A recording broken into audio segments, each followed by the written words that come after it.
Our orchestra conductor, Javier Mendoza, came up with this idea to have a conference based on the music of Ignacio Jerusalem, who was the Kapellmeister at Mexico City's cathedral. So Ignacio Jerusalem really had a revolutionary style compared to his predecessors in Mexico City, largely because he came directly from Italy and he brought the current teaching and stylistic knowledge with him from there that was different from the traditional Hispanic music. His manuscripts were acquired by more other cathedrals and more other libraries than any other composer from his period. So there are some in California, there are some in Guatemala, there are some in various other places in Mexico. Music education neglects Hispanic composers and composers who have made an impact in Latin America. And this conference has given us an opportunity to widen that understanding and to include not just Jerusalem, but other composers working in Latin America during the era. And I think that's definitely eye-opening for our students.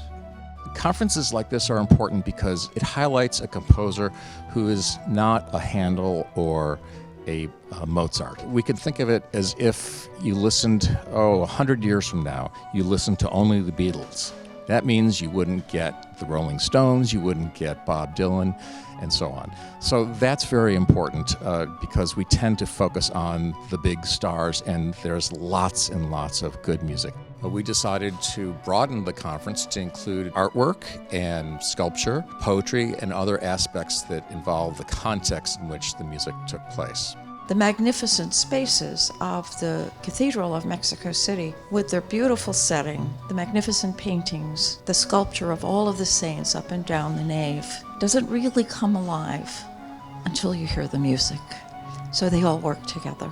One of the important aspects of being a research university is the idea of the university as being a place where ideas are exchanged, and that those ideas are exchanged between students, faculty, and scholars of international renown. And FIU provided that platform in this conference. This coming together of people from prestigious institutions all over the world and all over the United States really does put FIU on the map, and it's a perfect fit for FIU given our proximity to Latin America and the makeup of our faculty and student population. As someone from Latin descent, it was great to hear a Cuban specialist talking about Cuban colonial music. I think it's a great opportunity for those individuals that are studying this work to have somewhere where they can share their ideas, bounce ideas off of one another.